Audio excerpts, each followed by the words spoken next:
बंगलुरु से एक ऐसी मुलाकात की तस्वीर सामने आई जो धर्म, आध्यात्मिकता और सामाजिक सद्भाव के साझा संदेश को मजबूत करती है। खानका पीर दमड़िया साहब भागलपुर के सजादा नसीह सैयद शाह फखरे आलम हसन ने बंगलुरु स्थित अंतर्राष्ट्रीय आर्ट ऑफ लिविंग सेंटर में विश्वविख्यात आध्यात्मिक गुरु गुरुदेव श्री श्री रविशंकर से शिष्टाचार मुलाकात की।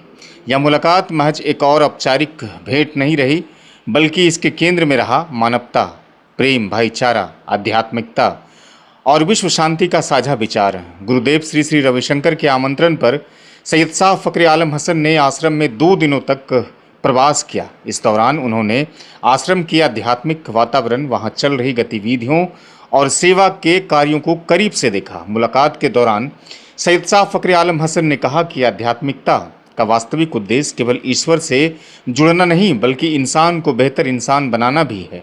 उनके अनुसार जब इंसान के भीतर प्रेम, करुणा, सेवा, भाईचारा और सद्भावना मजबूत होती है तो उसका प्रभाव केवल व्यक्ति तक सीमित नहीं रहता, बल्कि समाज और पूरी मानवता तक पहुंचता है। उन्होंने आर्ट ऑफ लिविंग की सेवा और आध्यात्मिकता के संदेश की सराहना करते हुए कहा, यह संदेश भारत से निकलकर दुनिया के करीब 182 देशों तक पहुंच चुका है। इस मुलाकात का सबसे महत्वपूर्ण पहलू भारत की साझा संस्कृति और सामाजिक एकता को लेकर दिया गया संदेश रहा।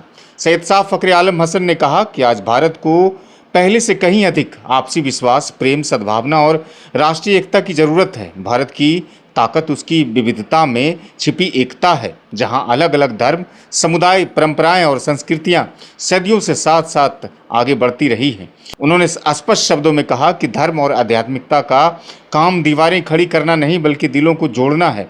और यही संदेश इस मुलाकात को महज 2 आध्यात्मिक व्यक्तियों की भेंट से आगे ले जाता है।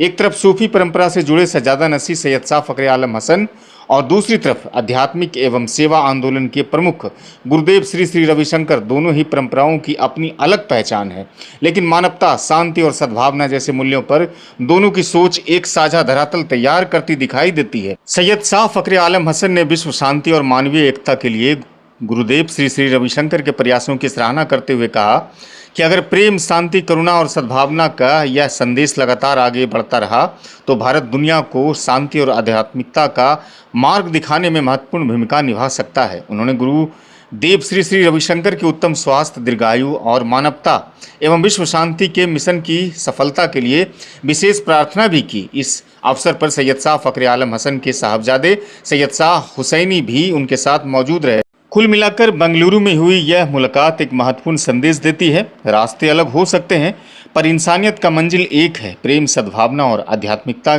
ही साझा भाषा है जो दिलों को जोड़ सकती है और विश्व शांति की राह मजबूत कर सकती है।